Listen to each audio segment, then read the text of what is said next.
entramos ya en una fase del curso que podríamos llamar de transición entre el nivel psicológico y los niveles superiores de tipo espiritual. Para enfocar este tema, convendría que miráramos brevemente qué queremos decir al hablar de espiritual como distinción de lo psicológico. Hasta ahora hemos estado mirando cómo se produce en nosotros toda una fenomenología de estados interiores, de actitudes frente al mundo, de conflictos, de ajustes, de técnicas para movilizar nuevas actitudes, para movilizar energías interiores. Es decir, hemos estado hablando de todas esas zonas de la personalidad que cambian, que evolucionan. Es lo que nosotros estamos viviendo de un modo más consciente. Las ideas que tenemos de las cosas, los afectos, sentimientos, valoraciones, tendencias. Todo este mundo es evidentemente muy importante, pero es muy importante solo para la persona que no vive más que esto, porque la persona tiene unas dimensiones más profundas que este aspecto fenomenológico.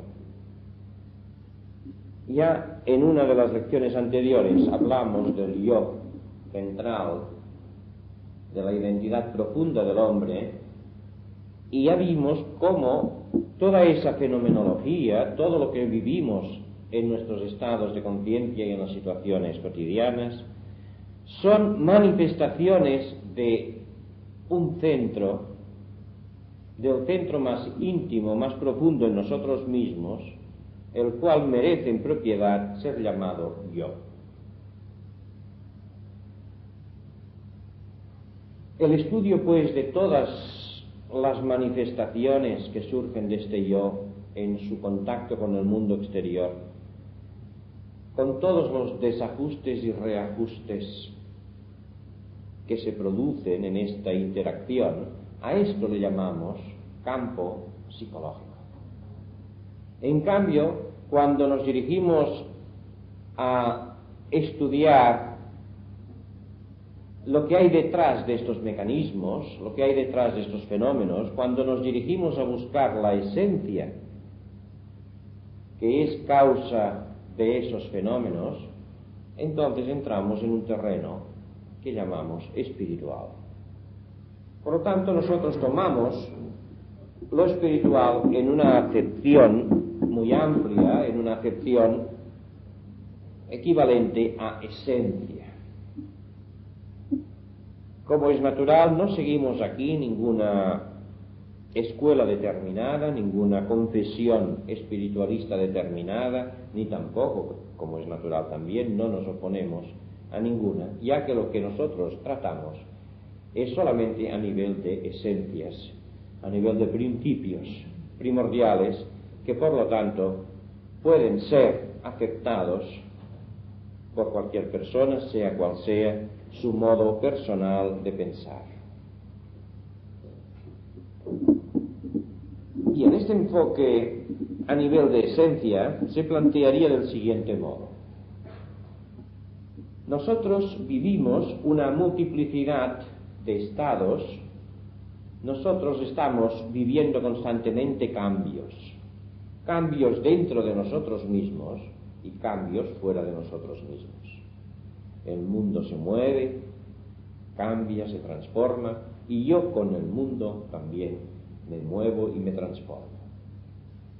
Pero hay algo en mí que mantiene una identidad permanente, que mantiene una misma naturaleza, algo que yo sigo intuyendo como idéntico y que llamo yo como realidad última de mí mismo. Esta noción de realidad a la que yo llamo yo tiene una curiosa semejanza con la noción de realidad que yo percibo o atribuyo al mundo que me rodea. El mundo, a pesar de ser totalmente cambiante, yo también lo percibo como real. A pesar de que todo se mueve y que nada es en un momento igual al momento anterior, no obstante yo percibo de alguna manera que hay una realidad en ese mundo. Si todo fuera cambiante, solo cambiante, yo percibiría solo ese carácter de cambio, pero no percibiría una constante de realidad detrás de lo que cambia.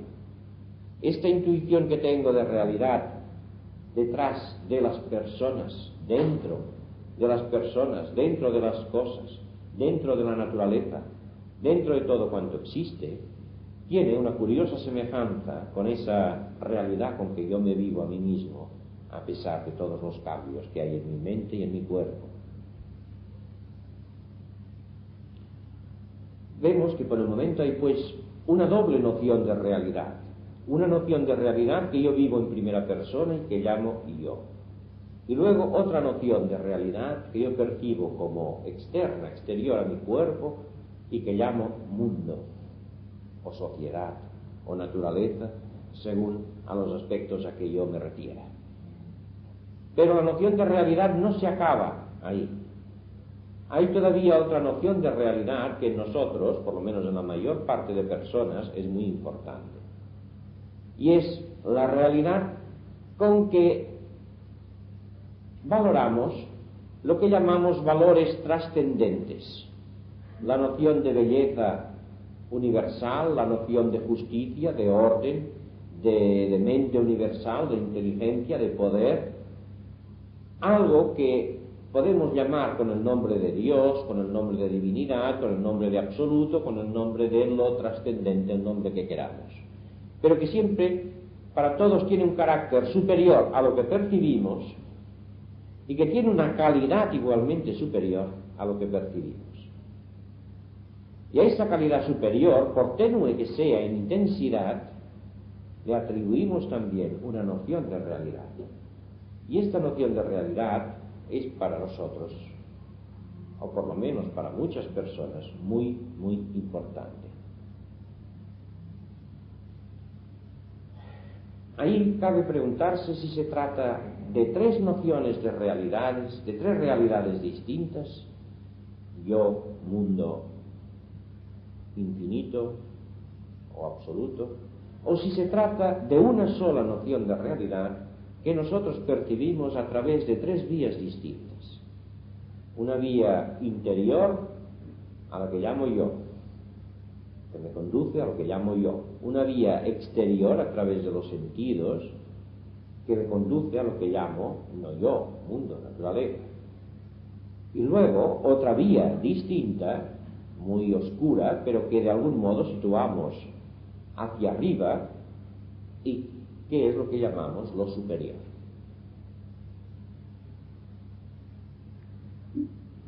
Mientras lo espiritual sea objeto de creencia,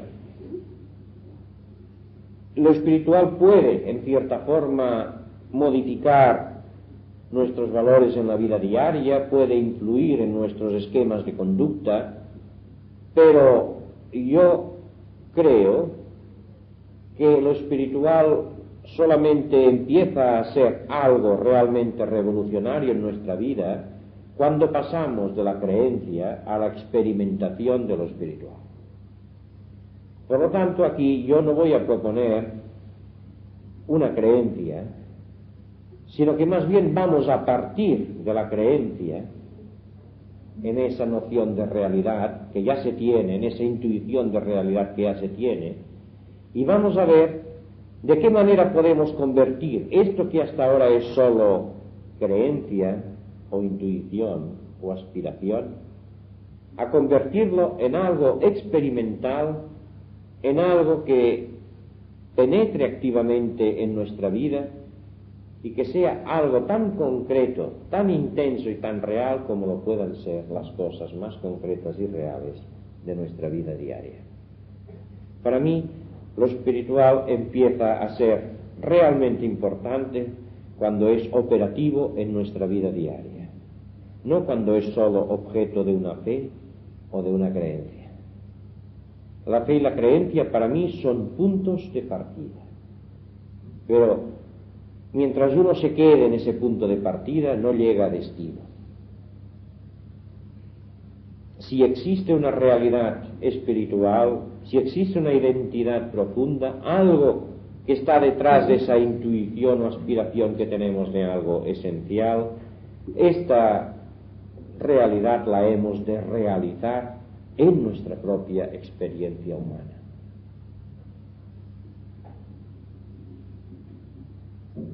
Si nosotros no podemos realizar esa realidad, esto no es realidad para nosotros. Y por lo tanto no es operativa en nuestra vida y por lo tanto para mí tiene muy poco valor.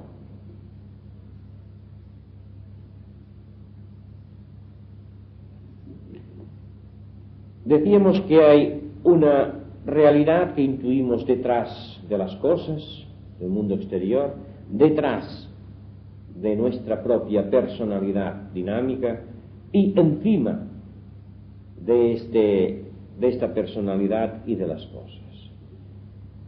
Hemos hablado ya del yo.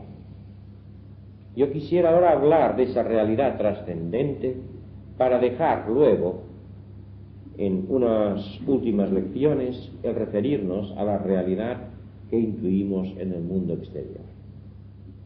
Por lo tanto, vamos a ver qué es lo que nosotros podemos hacer en relación con esta realidad trascendente, llamémosla Dios, llamémosla mente universal, llamémosla infinito o como queramos. El nombre no es lo más importante porque el nombre solamente es un símbolo.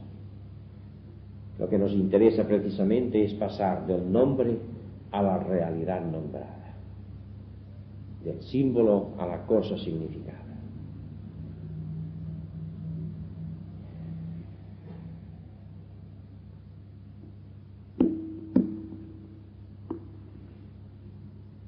La primera característica de esta realidad trascendente es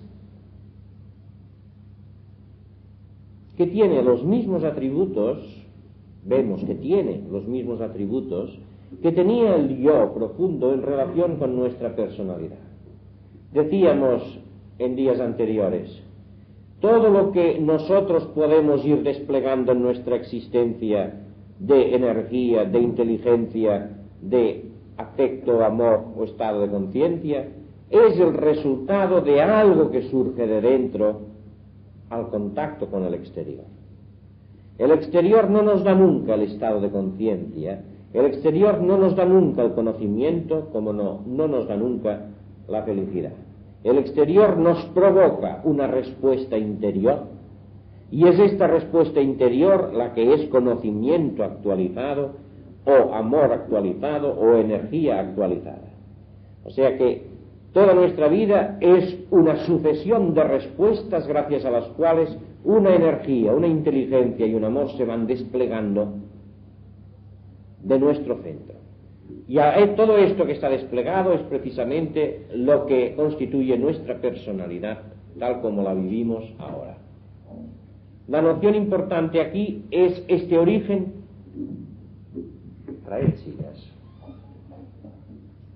Es este origen de todo lo que luego aparece en el campo fenoménico.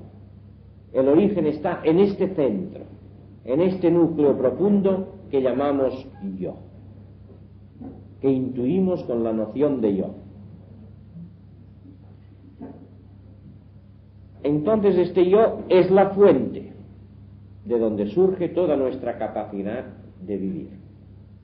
Pues bien, este principio del yo como fuente de toda nuestra personalidad es el mismo atributo esencial que intuimos en esto que llamamos trascendente, Dios, en relación con todo lo que existe. Todo lo que existe surge de alguna manera, de una fuente, de un origen, de una inteligencia, de un poder. Es expresión de esta inteligencia y de este poder. Diríamos que este absoluto es el yo absoluto de esa personalidad cósmica que es todo cuanto existe.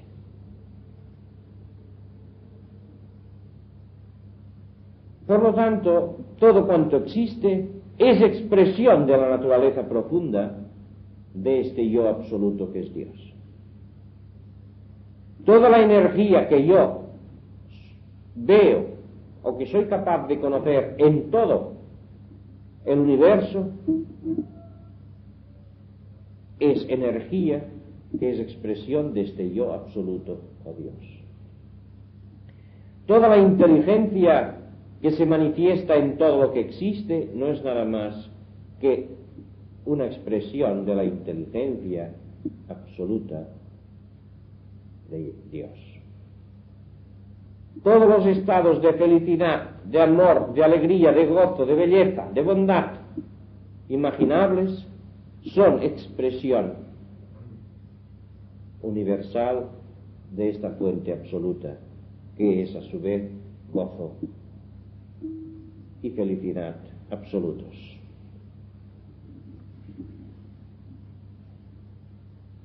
Esto es lo que nos afirman, de hecho, las grandes tradiciones religiosas o incluso las tradiciones filosóficas espiritualistas.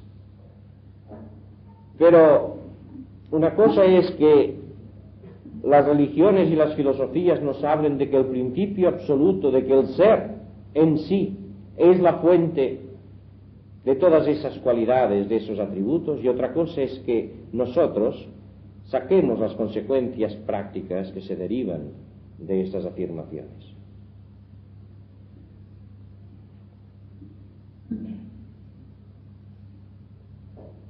Este yo absoluto es inteligencia, es poder, es felicidad.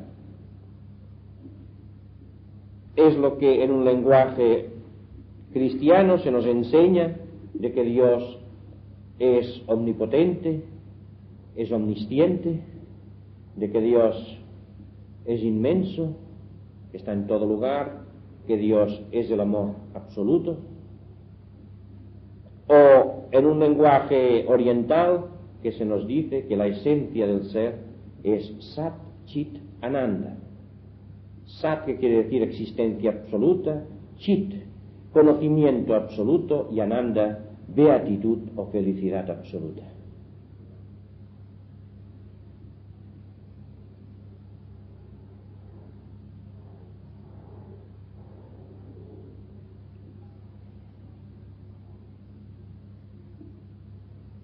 De esto se derivan unas consecuencias muy concretas que vamos a tratar de señalar.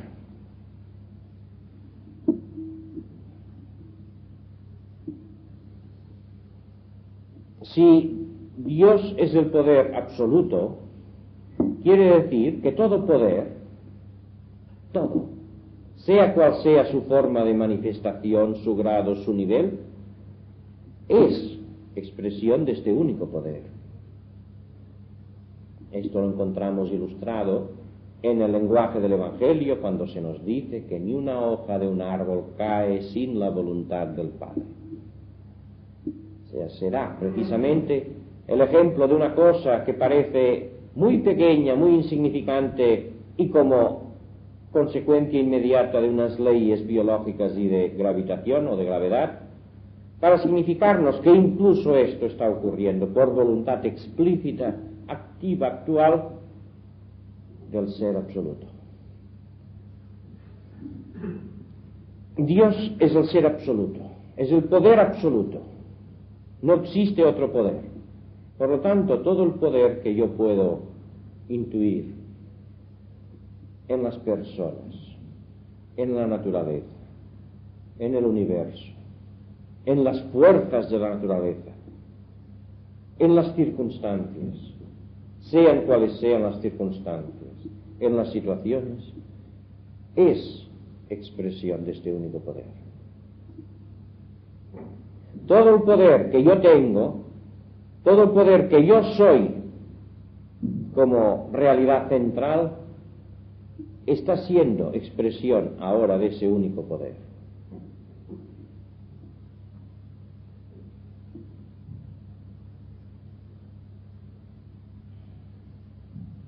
Solo hay un poder, y este poder se expresa en mí y se expresa en todo. Pero yo vivo con la noción de que yo soy un poder enteramente distinto del poder de las demás personas, del poder de la naturaleza, del poder del universo. Y porque yo creo que yo soy un poder aparte de todo, yo estoy tratando siempre de proteger este poder de los demás poderes, de estar siempre a la defensiva o tratar de atacar si es preciso para defender mi integridad, mi realidad, mi ser. Porque parto de esta visión fragmentada y múltiple de poderes, estoy viviendo en guerra con todo lo demás. En el momento en que yo me dé cuenta de la significación real de que solo hay un poder,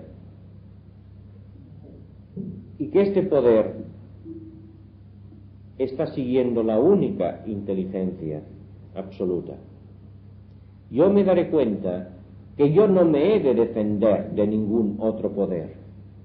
No hay ningún poder opuesto a mi realidad, porque el mismo poder que me está dando vida, existencia a mí, que está dando mi ser, el mismo poder que soy yo, es el mismo poder que está haciendo ser al otro, y a lo otro, y a todo lo que existe. Pero mientras yo viva en esta conciencia separada, pequeña, superficial, en la que yo me veo y me percibo como totalmente distinto de todo lo demás, yo necesitaré defender esa pequeña personalidad contra todos los poderes que aparecen como externos, múltiples y opuestos. En el momento que yo pueda sintonizar, que en mi conciencia yo pueda abrir la noción mía de ser con la noción del poder absoluto, que es la fuente de este ser que yo soy, en el momento que mi mente se ponga en línea en este yo en relación con el tú absoluto que es Dios, o con el yo absoluto que es Dios, en este mismo momento mi conciencia estará en armonía completa con la profunda realidad de todo lo que existe. Mi conciencia estará en armonía con el poder absoluto. Estará en armonía con Dios como poder. Y en la medida que yo me mantenga en armonía, en sintonía interna con la fuente de mi propio ser, que es el poder absoluto, no habrá ningún poder, sea cual sea, que esté separado y que pueda estar contrapuesto a esta conciencia de realidad que yo tengo en Dios. Desaparece toda oposición posible. Desaparece toda noción de contraste, de lucha, de conflicto. Si yo pudiera no creer, sino realizar en mi conciencia que Dios está siendo la fuente actual de mi ser, que el poder absoluto y mi poder forman una unidad, que hay una vinculación, si yo pudiera realizar esta línea que me une con el poder absoluto, realizarla en mi conciencia, entonces yo estaría automáticamente en armonía con el poder único que existe, que es y que se manifiesta a través de todo. Ahí es donde vemos el carácter distintivo entre una idea, una intuición o una creencia y lo que es una realización.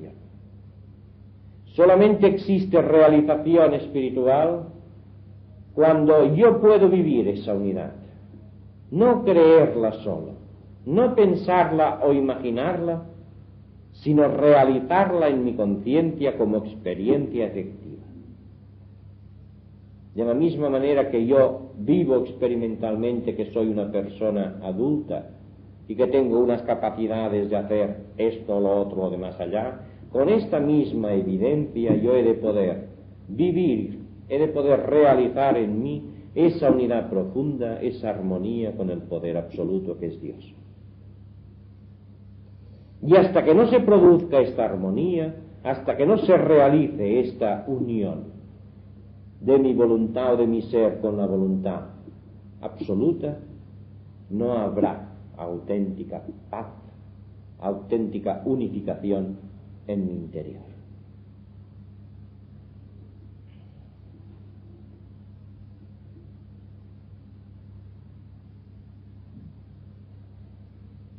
Para que se produzca esta realización, yo he de trabajar. Porque aunque esta realidad ya existe, ya está funcionando, puesto que no hay otra energía ni otro poder aparte del poder absoluto, aunque yo no puedo ni debo modificar nada de lo que es, en cambio sí debo modificar mi pequeña visión de las cosas. He de modificar esta idea que yo me he hecho al apoyarme solo en lo que perciben los sentidos de lo material y al apoyarme en las ideas que me han transmitido las personas con las que yo me he educado. Porque como las personas en general están viviendo solamente a este nivel psicológico, no me han podido transmitir, porque ellas no la viven, esa realidad espiritual. Me han hablado de ella, pero me han hablado de ella en una postura de creencia, de fe, de moral y quizá de ritual. Pero no me han hablado de esta realidad como algo realizable inmediatamente en mi propia conciencia. Es necesario un trabajo. Como decíamos un día, nosotros somos lo que nuestra mente nos permite ser. Nosotros estamos actuando de acuerdo con unas ideas que nos hemos hecho de las cosas, de acuerdo con unos esquemas mentales, de acuerdo con unos sistemas de valores. Y de hecho estamos casi ciegos para lo que no esté dentro de esos esquemas y de estos sistemas de valores en la mente. Estamos delimitados por nuestro horizonte mental, por esas estructuras mentales en las que nos sentimos seguros, aparentemente, relativamente. Y nos cuesta ver, entender, ir más allá de lo que esas estructuras definen. Y porque en mí esa estructura personal se ha ido fortaleciendo a través de mi experiencia puramente vertida al exterior. De manera que aunque haya habido una intuición y una enseñanza de que existe una realidad trascendente, no me han enseñado esto con un realismo operante. No me han enseñado que esto es algo realizable, ni he visto yo personas que den testimonio de esta realización. Es como si no me lo hubieran enseñado, porque yo he ido edificando mis sistemas mentales de acuerdo con lo que la experiencia cotidiana me ha obligado a vivir. Y así yo quedo encerrado por esta misma experiencia a nivel psicológico. Y aunque yo por un momento pueda entender y aceptar que existe esta realidad, y aunque yo pueda intuir la verdad de que todo poder solamente es expresión del único poder, y que hay la posibilidad de abrirse, de sintonizarse dentro de nuestra conciencia con este único poder, el hecho es que en nuestra vida diaria seguiremos la rutina de siempre y seguiremos teniendo las mismas actitudes y los mismos temores de siempre. Si no modificamos los esquemas mentales, si no cambiamos lo que constituye el condicionamiento de nuestra conducta, nosotros no podemos convertir en experiencia algo nuevo. No podemos hacer entrar una nueva dimensión a lo que ya está delimitado por los hábitos. Y esta es la razón de la necesidad de un trabajo en este sentido.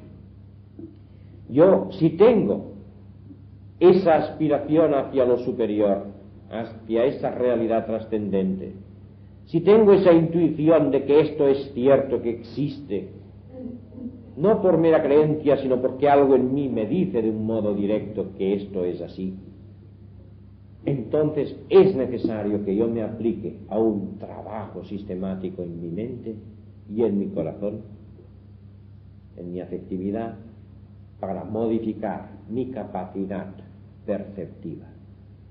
No para cambiar ninguna de las cosas que existen, sino simplemente para descubrir lo que ya existe desde siempre, para abrir los ojos, para afinar la percepción y poder ensanchar mi conciencia que vive ahora encogida dentro de este marco mental, poder ensanchar la conciencia hacia esta dimensión trascendente.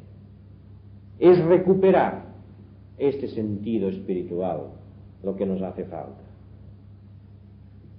No es que Dios esté aparte y que si yo hago unas prácticas Dios hará algo especial para conmigo. Esto es una visión infantil. Dios no dejará de hacer lo que desde la eternidad está haciendo.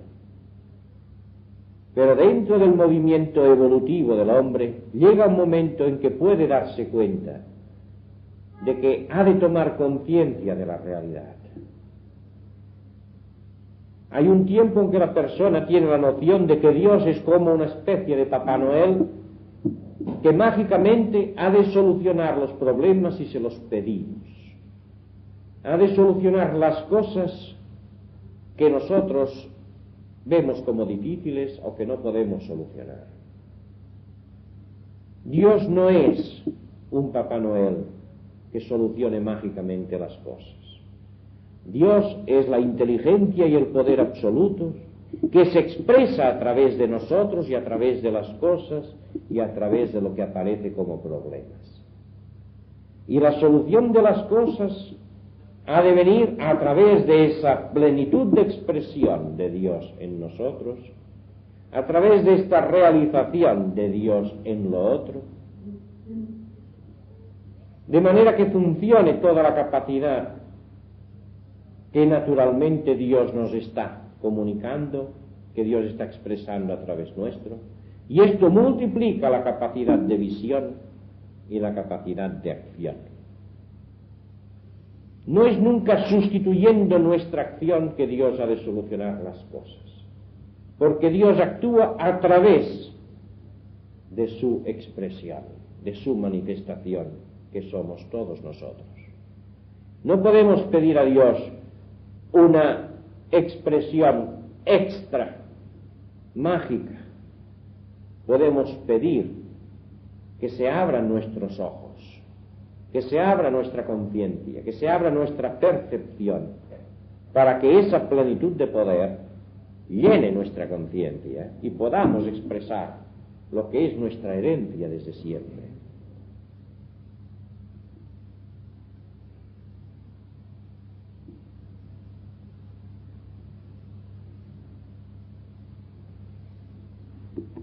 Esta toma de conciencia, este trabajo de redescubrimiento, este cambio nuestro, no de Dios, se produce a través de varias formas de trabajo que podemos denominar con el nombre de meditación, que es el trabajo a nivel mental, con oración, que es el trabajo a nivel más afectivo, y luego con la palabra silencio, que es el aspecto receptivo de todo el proceso de redescubrimiento.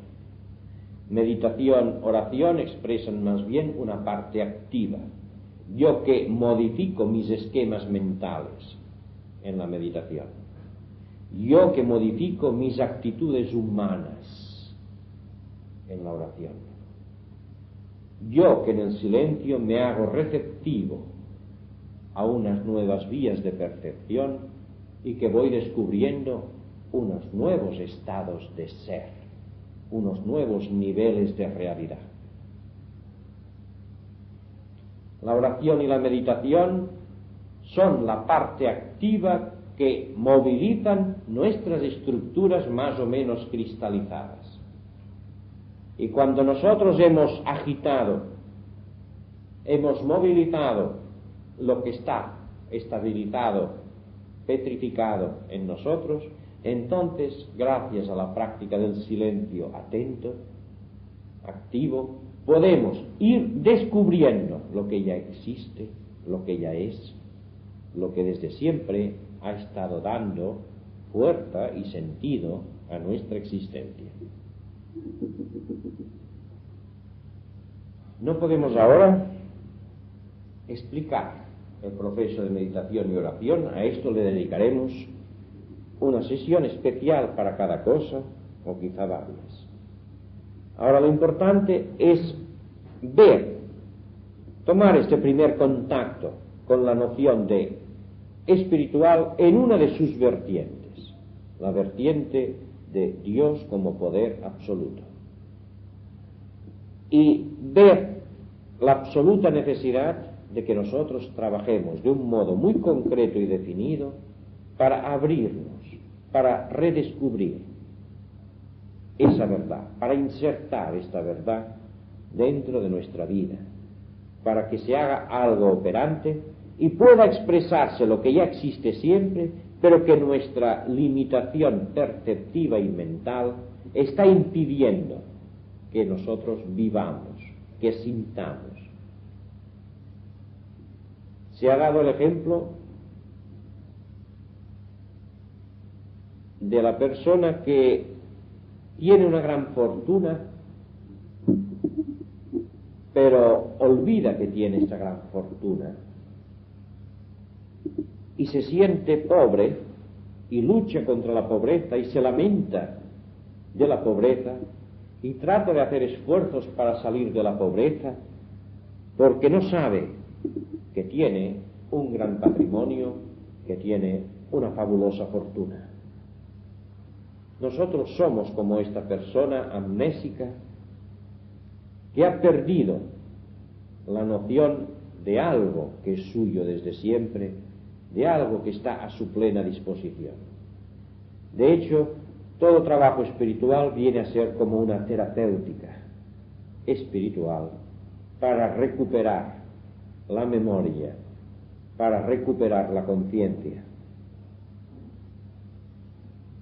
Por lo tanto, no es esto un atributo de algunas personas elegidas o con algún don especial, esto es algo inherente absolutamente a todas las personas.